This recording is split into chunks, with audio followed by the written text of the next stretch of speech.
What if I told you that one of the most intense manhunts in FBI history wasn't launched against a murderer, a spy, or a terrorist, but against a thin, quiet computer genius who never carried a weapon, never stole money, and hacked some of the most powerful companies in the world simply because he was curious? What if I told you that this man could slip into networks like a shadow, disappear without a trace, and outsmart government agents for years, so effectively that the FBI believed he could start a nuclear war just by using a telephone? This is the incredible, jaw-dropping true story of Kevin Mitnick, the most famous hacker of the 20th century and the legendary 1995 chase that turned him into a global icon of cybercrime and cybersecurity. The story begins long before the arrest, long before the midnight raids, long before the FBI's panic-filled memos about a hacker they simply couldn't catch. It starts in Los Angeles in the 1970s, where a lonely, brilliant teenager named Kevin Mitnick discovered a secret world hidden inside telephone lines. He learned that phones weren't just devices. You could trick them, manipulate them, and unlock special operator tones that let you call anywhere in the world for free. It began with phone-phreaking, but it would end with digital warfare. By the early 1990s, Kevin Mitnick wasn't just a hacker, he was a ghost. He stole no money, he destroyed no data, but he infiltrated everything: corporations, phone companies, government networks, university servers.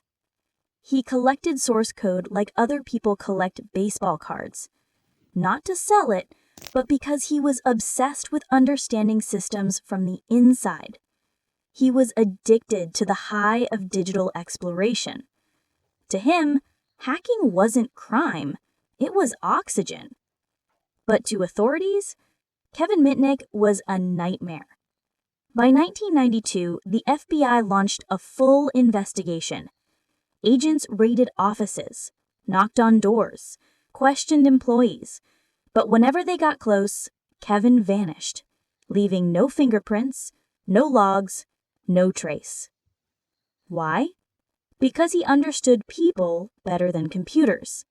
Kevin was a master of social engineering, convincing employees to reveal passwords, posing as internal technicians, impersonating managers, tricking operators into rerouting phone lines. He blended psychology and technology into a weapon more powerful than any virus. And the world was not ready for him. Everything changed in late 1994. One of the companies Kevin infiltrated was Tsutomu Shimomura's workplace, a respected cybersecurity expert working with the NSA. Shimomura was the opposite of Mitnick: disciplined, precise, scientific, respected by the intelligence community. When Kevin broke into systems containing some of Shimomura's personal files and advanced security tools, it wasn't just a hack, it was a declaration of war. Shimomura was furious. He swore to help the FBI track down Mitnick, no matter how long it took. The world's best hacker versus the world's best security experts. The chase had begun. Mitnick's life became a constant run. He moved from city to city, Seattle to Denver, Denver to Sacramento, Sacramento to Raleigh, using stolen identities, cloned cell phones, fake addresses. In dingy apartments surrounded by piles of floppy disks and phone manuals, he hacked late into the night. He penetrated Motorola, Nokia, Sun Microsystems, Fujitsu, and dozens more. He accessed internal networks, voicemail systems, prototypes, source code. He never sold anything. He never released anything.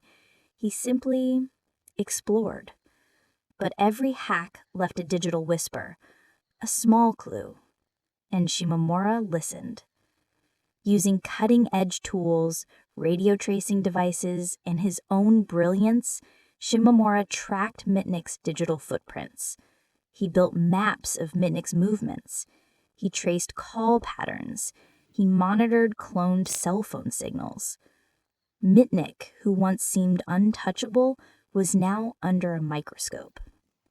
January 1995. Kevin Mitnick was living quietly in Raleigh, North Carolina, under a false name.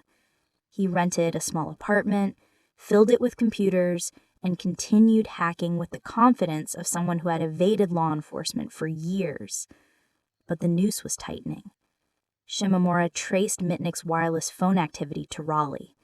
The FBI flew in teams from across the country.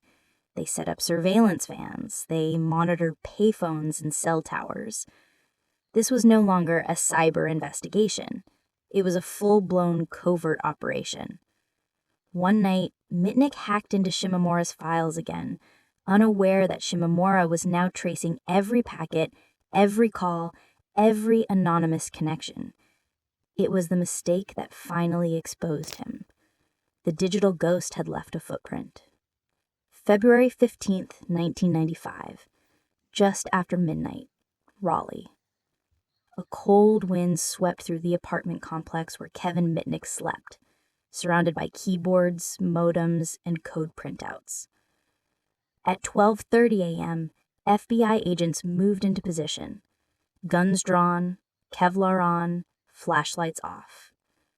At 12:45 a.m., they quietly disabled the phone lines so Mitnick couldn't erase evidence.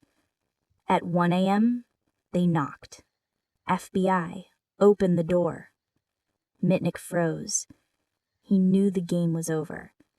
Agents stormed inside, shouting commands. Mitnick raised his hands calmly, almost peacefully, as if he knew this moment would come eventually. The ghost had been caught.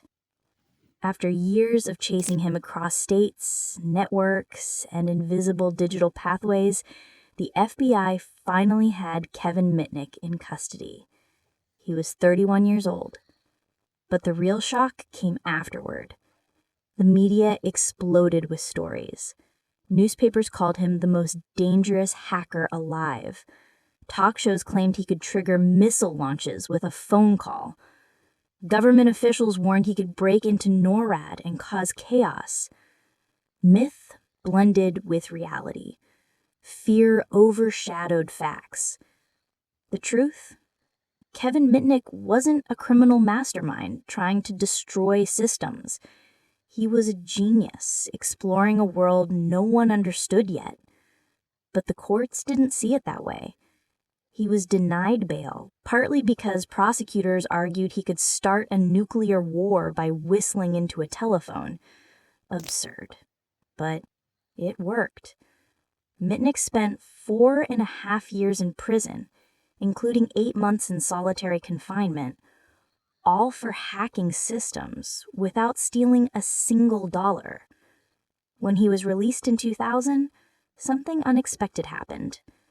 Kevin Mitnick didn't disappear. He didn't run. He didn't return to hacking. Instead, he became a force for good. He wrote best-selling books. He built one of the most respected cybersecurity companies in the world. He trained global corporations how to defend against the very techniques he once used. He lectured, advised, and transformed the cybersecurity landscape. Kevin Mitnick, the man once feared as a digital outlaw, became a hero in the cybersecurity community.